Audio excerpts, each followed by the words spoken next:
This is a sentry.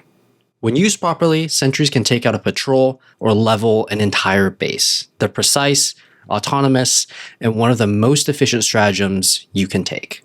And the best part, you're not limited to just one. With 8 sentries to choose from, you can slow, blast, or even light your enemies on fire. And in this video, we'll break down each sentry, cover its pros and cons, go over some tips and tricks, and talk about sentry upgrades, and help you figure out which sentry you should bring to your next mission. Let's start with the lightweights, the Gatling sentry and the machine gun sentry.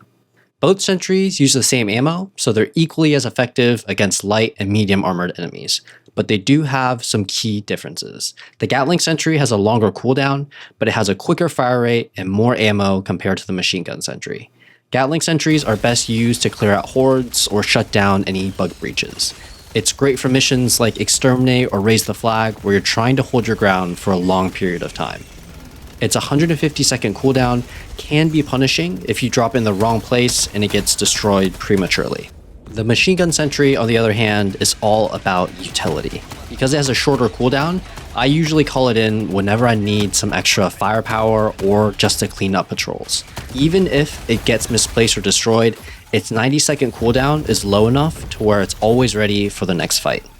Of these two lightweight sentries, take the Gatling sentry if you need extra crowd control or if you're trying to hold your ground, and take the machine gun sentry to round out your build if you need some extra firepower.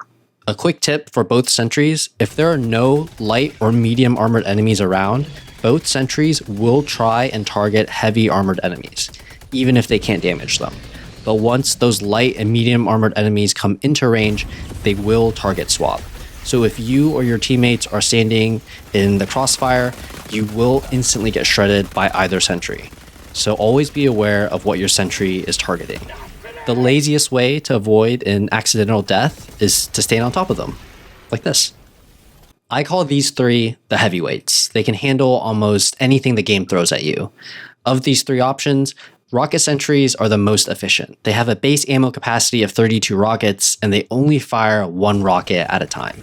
As a result, they have an incredible sustained damage output. They can deal with factory striders, airships, patrols, bile titans, you name it. Autocannon sentries, on the other hand, trade sustained damage for burst damage.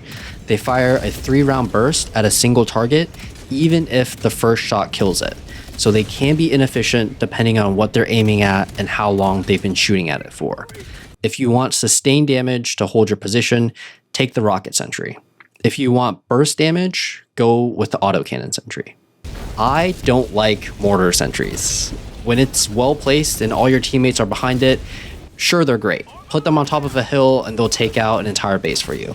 But they're incredibly inaccurate, and their 4-round bursts feel wasteful because they target a general area where the enemies are. There's potential for them to even target areas when enemies are no longer there or are already dead. This sentry is great for defense missions where enemies only spawn in front of you. Otherwise, it feels mediocre and it adds more chaos than value. And finally, the niche picks. These boys don't shoot like the other ones, but they still are really impactful. The Tesla tower sends electric arcs in a 20-meter radius, frying anything nearby. You'll see it charge up before it fires, and you'll hear a charging sound. So if you're near it, go prone to avoid getting zapped. This sentry really shines in defense missions, and I found that they're underutilized.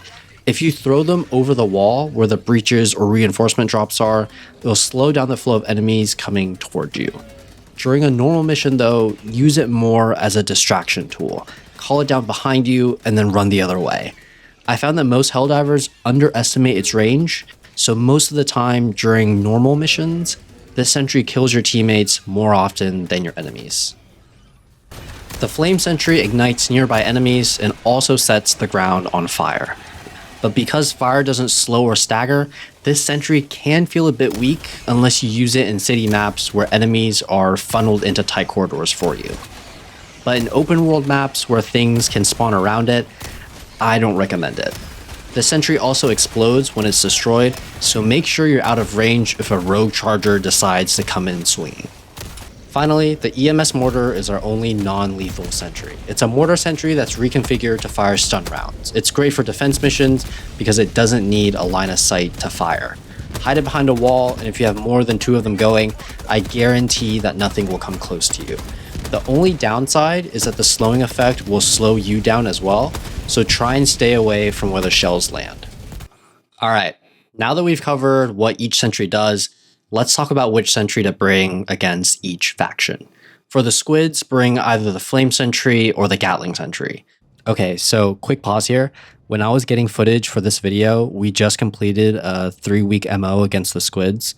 So what you're going to see next are bugs. If you squint really hard, you'll see that they're actually Squids too. So don't worry about it. Squids are a really annoying mixture of both long range and short range damage. So when I play against them, I like to focus against the tankier enemies and let my turrets deal with the lighter enemies that try to rush me. The Flame and Gatling Sentry clean house here because the city maps work in your favor. The vote list will run in a direct line at you, so if you set your turrets up correctly, you can torch or destroy an entire patrol. For bugs, depending on your loadout, bring the Machine Gun Sentry or the Autocannon Sentry. Machine Gun Sentry is great for mopping up the hunters and shrieker patrols at higher difficulties, and it's also good for giving you some extra firepower to prevent you from getting swarmed. Autocannon Sentry is also my go-to on bugs. If I see a Battle Titan in the distance, Autocannon Sentry. If I see some chargers I don't want to deal with, Autocannon Sentry. It's versatile, it wipes out any bugs that come towards you, and also sounds pretty sick. For bots, bring the Rocket Sentry or the EMS Mortar. Bots are tanky, really tanky. So your sentries need staying power because the fights are typically more drawn out and you need a lot of damage to clear out patrols and bases. The Rocket Sentry has a great sustained damage output and it can take out anything on the bot front as long as you buy it time. EMS Mortar might seem like a weird pick, but it's surprisingly useful. Bots love throwing lasers and rockets at you, and even if you're behind cover, it's hard to return fire. EMS Mortars are like free stun grenades. It shuts down their fire so that you can mop up. Pair it with an Eagle strafing run or a 500 kg, and you'll be in business. And here are some quick sentry tips for beginners. When calling down a sentry, always face the direction you want it to shoot in. Base level sentries with no upgrades turn extremely slowly. You can lose up to 10 to 15 seconds just waiting for them to turn and shoot, which is more than enough time for a charger to wreck it. Always face the direction you want to shoot and then call the sentry down. This second tip is going to sound obvious, but don't throw sentries towards enemies. It sounds dumb, but I made this mistake early on. Always throw the sentry to the side or far enough away so that they have time to fully deploy before getting swarmed.